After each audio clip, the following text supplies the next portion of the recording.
गंगाराम, ओ गंगाराम। क्या बात है मुनीम जी? अब बातों का वक्त नहीं रहा गंगाराम, लातों का वक्त आ गया है। 6 महीने का किराया चुका दो, नहीं तो घर खाली कर दो। मुझे 1 महीने का समय और दे दीजिए मुनीम जी, मैं पाई पाई चुका दूंगा। गंगाराम, आज तुम्हारे हाथ जोड़ने या गिड़गिड़ाने का कोई असर नहीं होगा। किराया नहीं दिया तो सामान उठा के बाहर फेंक दूंगा। दया करो मुनीम जी, मैं लंगड़ा आदमी कहाँ जाऊंगा? अजी जहन्नम में जाओ, मुझे क्या करना है इससे? चलो जी, सामान उठा के बाहर फेंको इनका। अंधेर नगरी है क्या? चाहे जिसके घर में घुस के सामान निकाल के फेंक दो। देख सरला, मैं अरे क्यों ना आओ? है किसी माई के लाल में हिम्मत जो अंदर घुस के सामान निकाल के फेंके? देख सरला, तू बीच में मत, वरना अच्छा नहीं होगा। अरे यही तो देखना है कि तू कितना बुरा कर सकता है। सरला, जा बेटी। बाबा देखो ना, तू घर जा, मैं देखता हूँ। ये अन्याय है मुनीम जी। इस तरह कानून हाथ में लेकर आप किसी गरीब और बेसहारा आदमी को घर से नहीं निकाल सकते, समझे आप? हाँ हाँ, कानून को जैसे तुमने अपने थैले में डाल रखा है। तुम हमें कानून सिखाने वाले कौन होते हो? ये हमारा और गंगाराम का मामला है, कहता ना, तुम बीच में मत बोलो। मैं गंगाराम का पड़ोसी हूँ और कान खोलकर सुन लो कि मैं अपने पड़ोस में ये जुल्म या अन्याय नहीं होने दूंगा। तुम किसी अपाहिज जो बेसहारा को इस तरह बेइज्जत करके घर से नहीं निकाल सकोगे। केदारनाथ, देखो मैं तुमसे कह देता हूँ। मुनीम जी, केदार बाबू ठीक कहते हैं। अगर हमें गंगाराम के खिलाफ कार्रवाई करनी है तो कानूनी कार्रवाई करनी चाहिए। आप चलिए मेरे साथ। छोटे सरकार, आप इन लोगों को नहीं हम इनको जानते हैं, मगर छोटे अगर मगर कुछ नहीं। आप चलिए, चलिए ना। बैठिए गाड़ी में। बहुत बहुत धन्यवाद केदार बाबू, आज आपने मेरी इज्जत बचा ली। एक गरीब के पास बचाने को और होता ही क्या है गंगाराम? पिघल गया रे ज्वालामुखी, पिघल गया। उस देहाती अल्लड़ जवामुख की ज्वाला से ज्वालामुखी पानी हो गया। उसका नाम क्या है रे? सरला छोटी सरकार।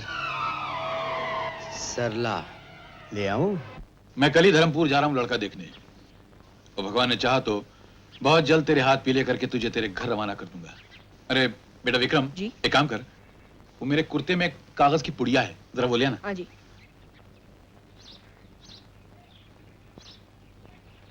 ये लो बाबा। हाँ? हाँ। ला बेटी, ले बेटी, संभाल के रख इसको। ये क्या है बाबा? ये लक्ष्मी है बेटा। ये वो शक्ति है जिससे सारी दुनिया चलती है, और अगर ये ना हो तो दुनिया की हर चीज अपनी जगह पे रुक जाए। ये किसके लिए है बाबा? तुम्हारे लिए बेटी।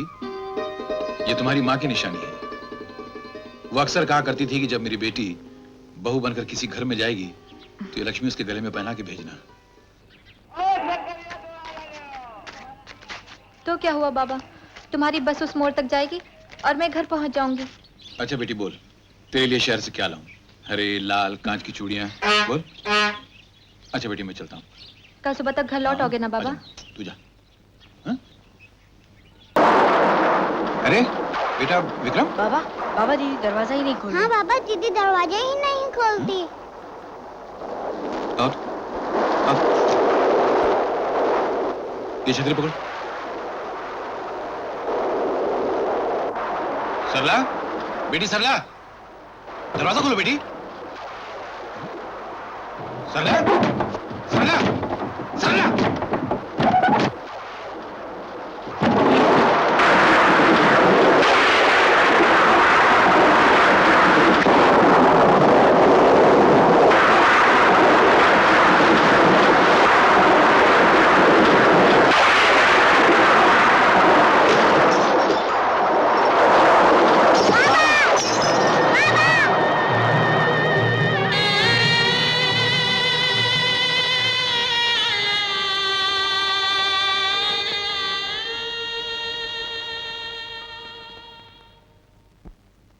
क्या?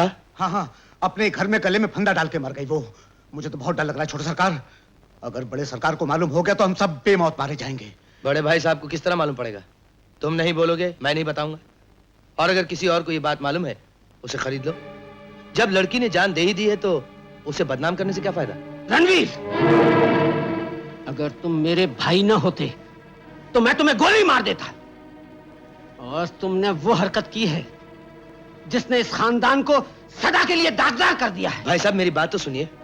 अब चाहे कुछ हो जाए, मैं तुम्हें इस करने की सजा दिलवा कर ही रहूंगा। मैं अभी पुलिस को बुलवाता हूँ। भाई साहब भाई साहब मुझे माफ कर दीजिए, मैं जेल नहीं जाना चाहता भाई साहब, भगवान के वास्ते मुझे माफ कर दीजिए भाई साहब, भाई साहब।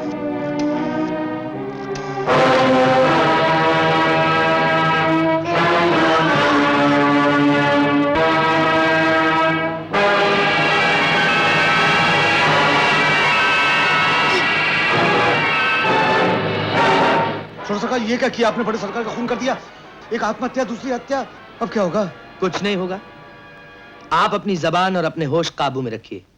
आत्महत्या के लिए किसी को फांसी नहीं होती, और हत्या के लिए जरूरी नहीं कि करने वाले को ही सजा मिले, उसी को सजा मिलती है जो पकड़ा जाए। क्या मतलब? मतलब ये कि तुम किसी तरह सरला के पिता को इस बात का यकीन दिला दो कि उसकी बेटी के साथ बलात्कार भाई साहब ने किया है। दीनदयाल! कुत्ते, कमीने, वासना के भेड़िए, तेरी भूख हमेशा के लिए मैं मिटा देता हूं।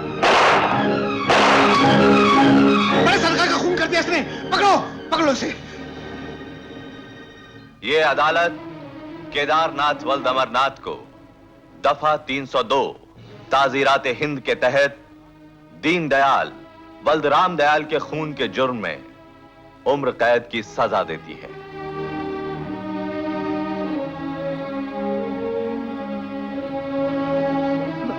बाबा,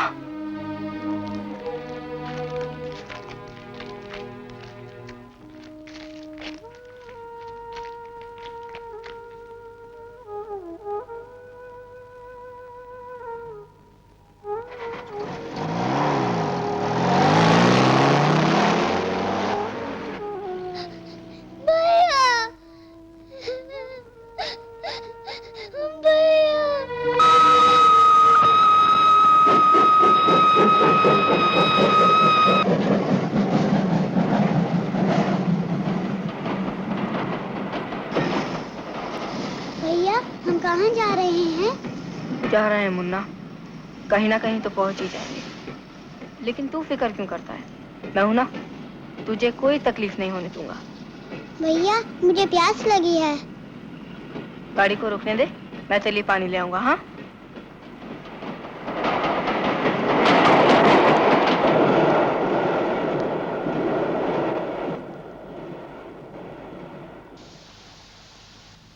मुन्ना, तुझे प्यास लगी है ना? हाँ, मैं अभी तेरे लिए पानी लाता हूँ।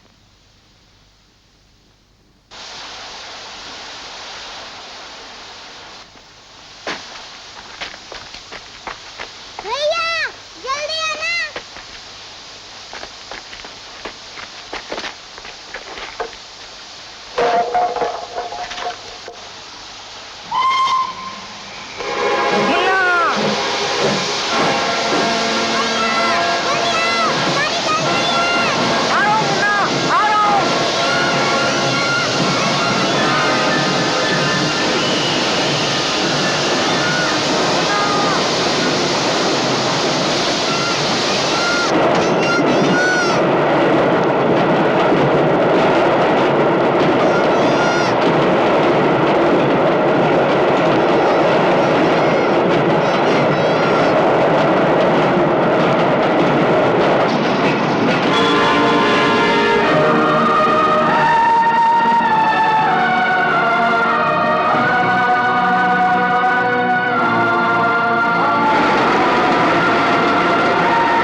रहम।